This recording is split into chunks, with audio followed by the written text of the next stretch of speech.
सभी को नमस्कार। सूर्योपासना की परंपरा तथा प्राचीन भारत के सूर्य मंदिर, इस शीर्षक से मैंने एक श्रृंखला प्रारंभ की है। उसका पहला वक्तव्य कल मैंने प्रस्तुत किया। उसमें मैंने यह बताना चाहा है कि सूर्य को ही वेद के ऋषियों ने सृष्टिकर्ता ब्रह्मा और विष्णु के रूप में परिकल्पित किया है। सूर्य पहले हैं, विष्णु और ब्रह्मा हमारे देवमंडल में उनके आधार पर अवतरित होते हैं।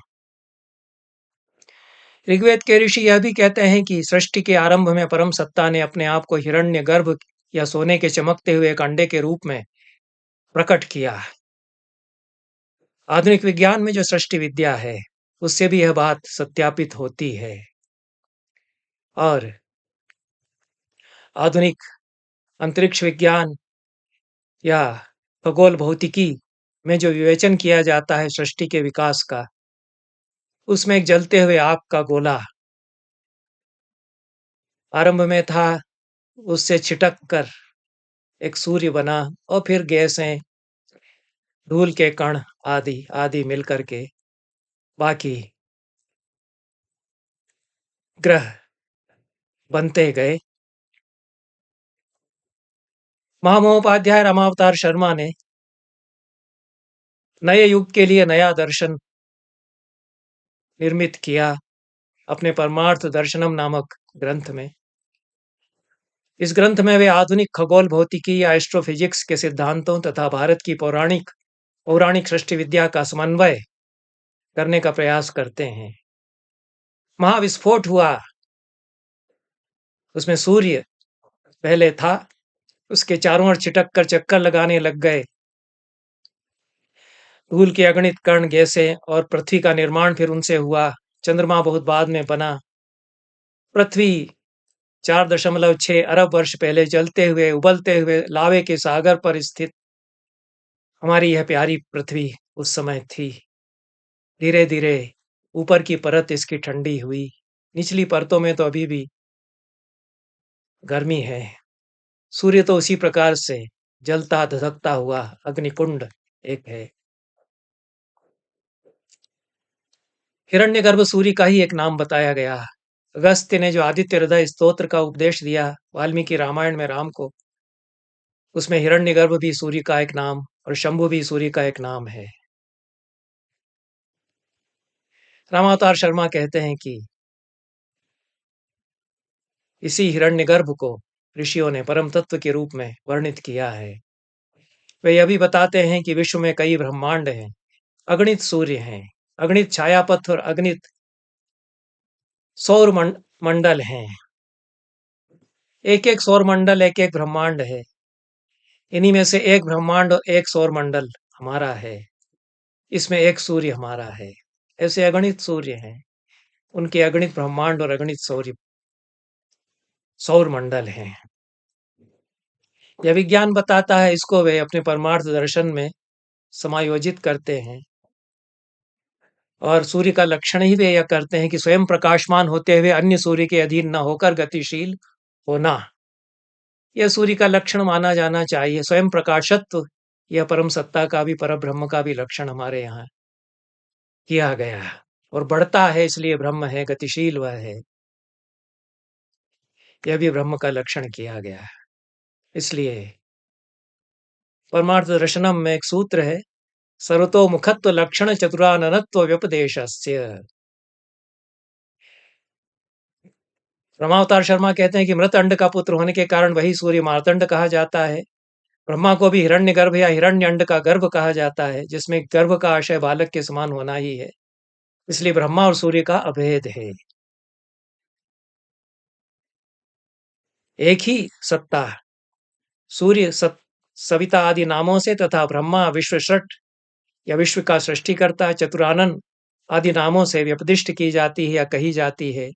वही लोकों को जन्म देती है, वही बृहती है।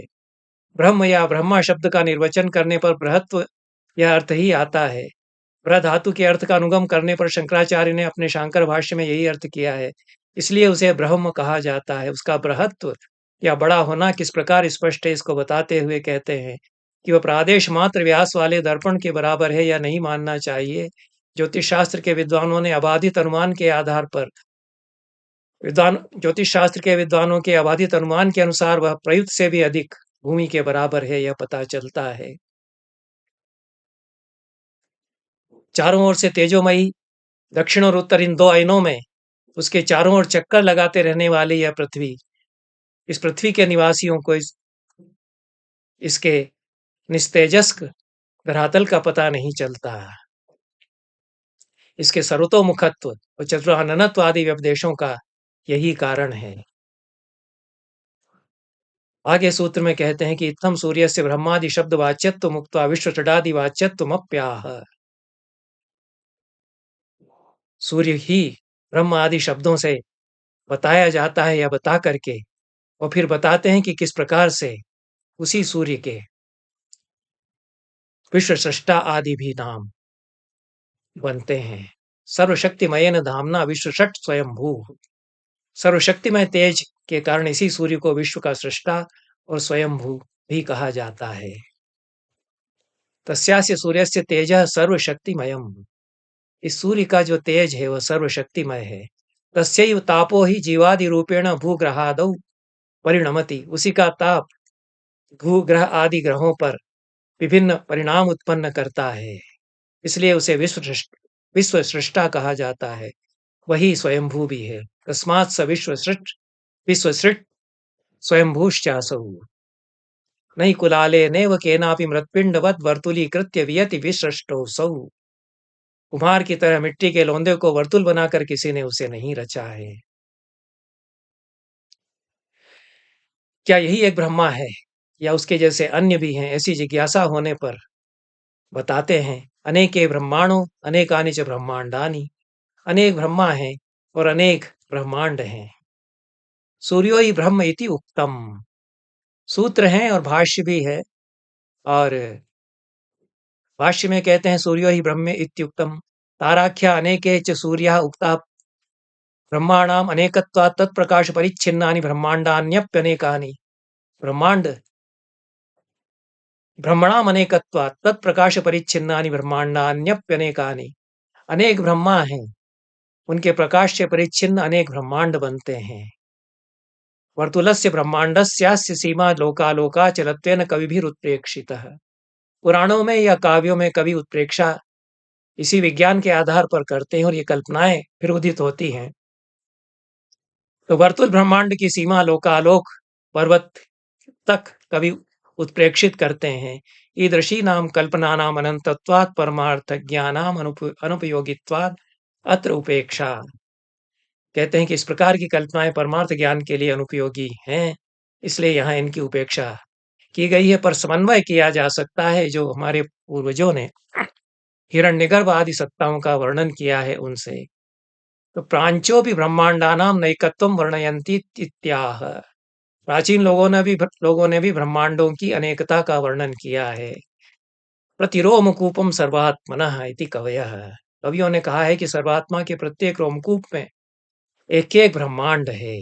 जितने रोमकूप हैं उतने ही अनंत ब्रह्मांड हो जाते हैं। वैराजस्य पुरुषस्य प्रतिरोमकूपमेकं ब्रह्मांडमिति कवयः। कवियों से आशय वैदिक ऋषियों से है। ऐकेकस्य तारा विशेषस्य आशय रूपस्तत्केन्द्रको विष्णुपदांशु ब्रह्मांड व्यपदेशमर्हतीति तद अभिप्रायः। प्रत्येक विशिष्ट तारे के आश्रित एक ब्रह्मांड होता है।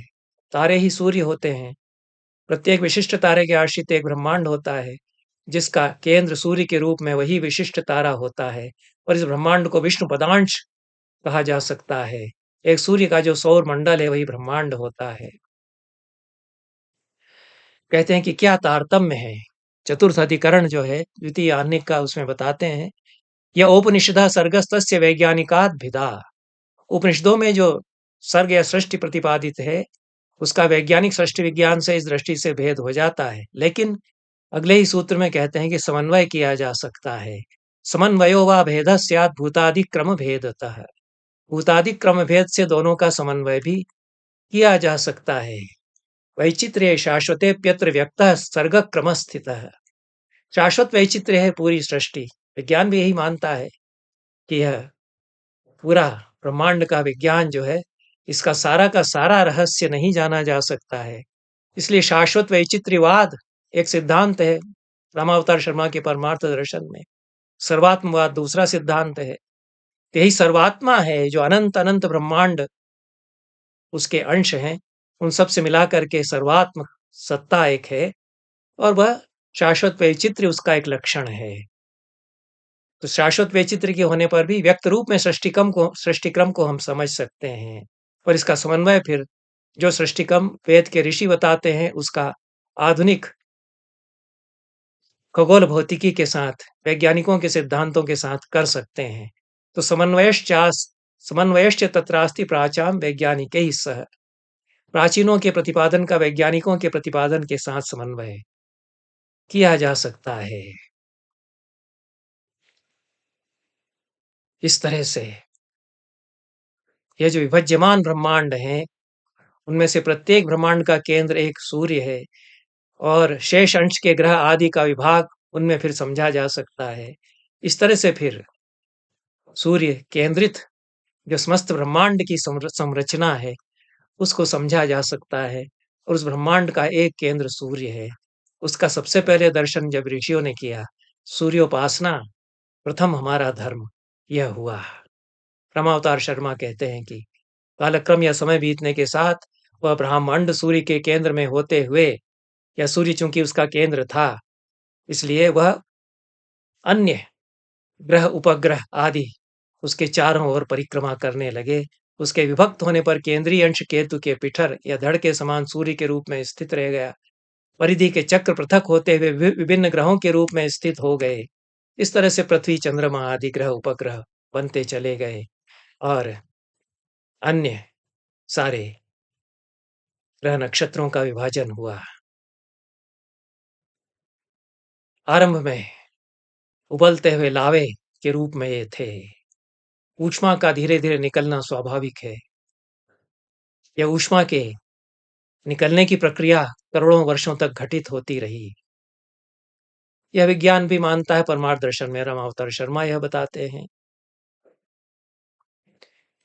फिर कुछ समय तक सूर्य के समान आग के गोले के रूप में वह ग्रह और उपग्रह स्थित रहे।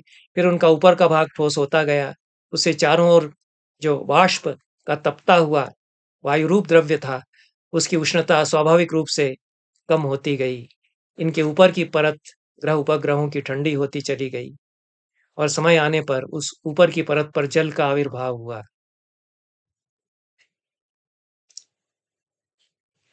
इस प्रकार से सृष्टि प्रक्रिया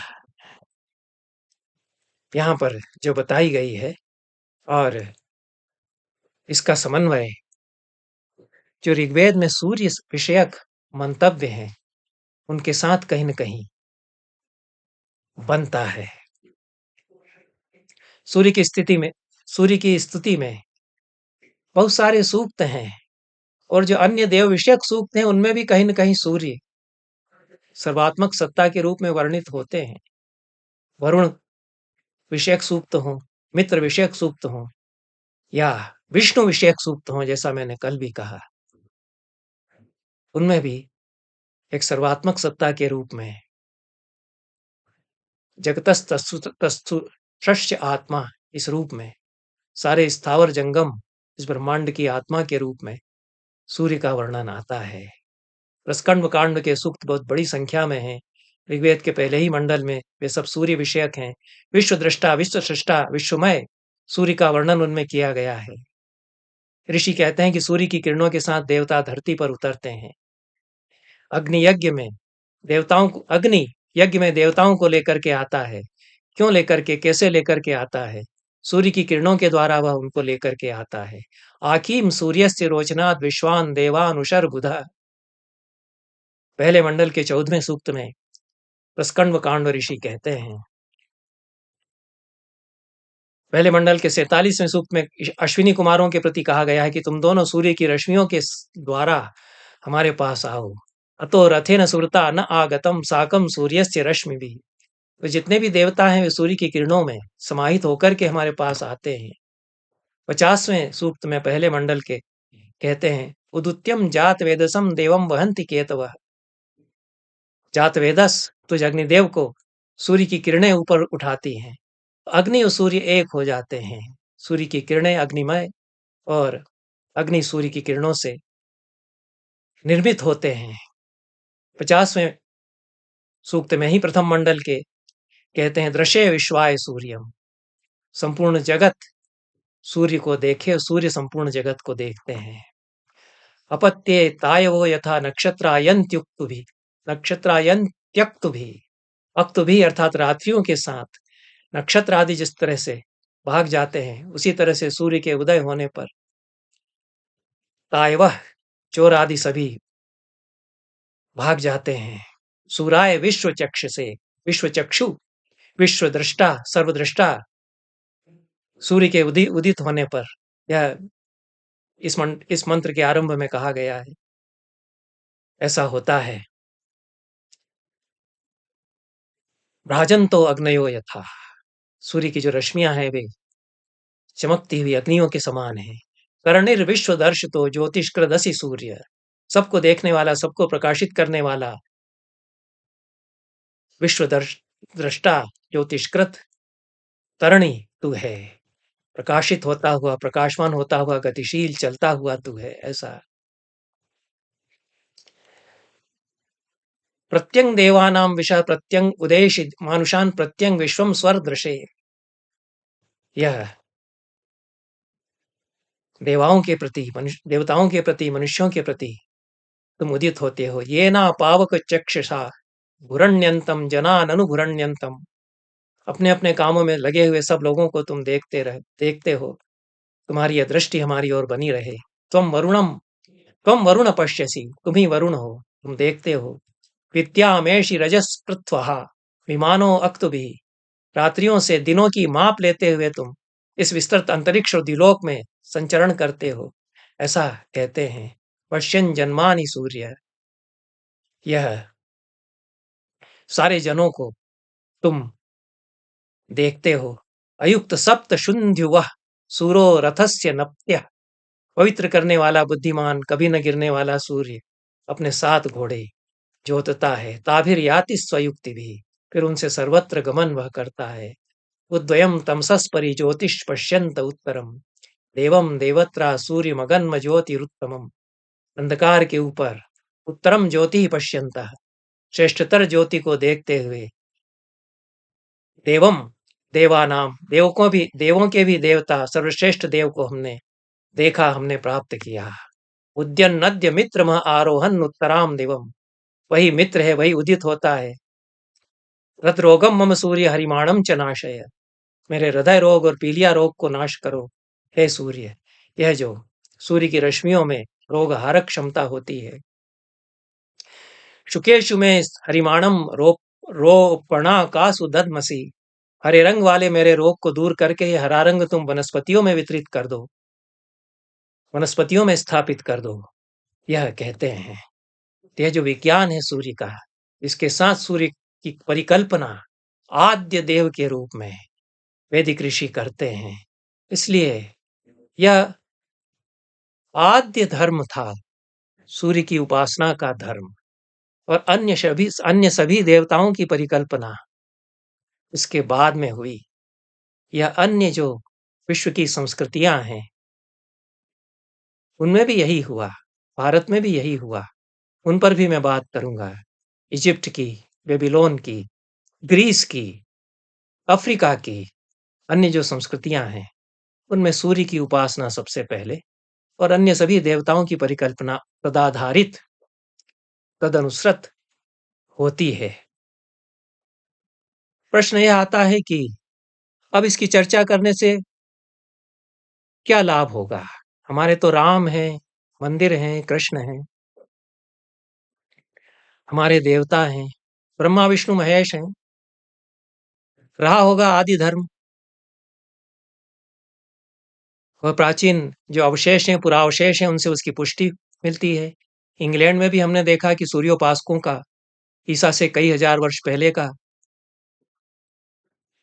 पुरावशेष बना हुआ है। बहुत विशाल आकार में। तो इसके अब जानने से क्या लाभ होगा? इसके जानने से यह होगा कि धर्म ने जो रहस्यों के कक्ष बनाकर उन पर ताले जड़ दिए हैं, वे खोले जा सकेंगे और आधुनिक भौतिक शास्त्र का, जो हमारे ऋषियों का दर्शन है, आद्य दर्शन है, आद्य उपासना पद्धति है, उसका समन्वय हो सकेगा। 20वीं शताब्दी के 19वीं शताब्दी के उत्तरार्ध और 20वीं शताब्दी के प्रारंभिक दशकों में, 2 दशकों में महामहोपाध्याय रामावतार शर्मा यही करते हैं। परमार्थ दर्शनम एक महाग्रंथ वे निर्मित करते हैं।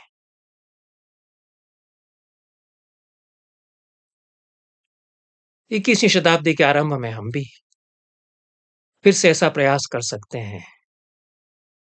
परमार्थ दर्शनम के संबंध में काशी के ही पंडितों ने कहा कि ये संस्कृत में लिखा गया है,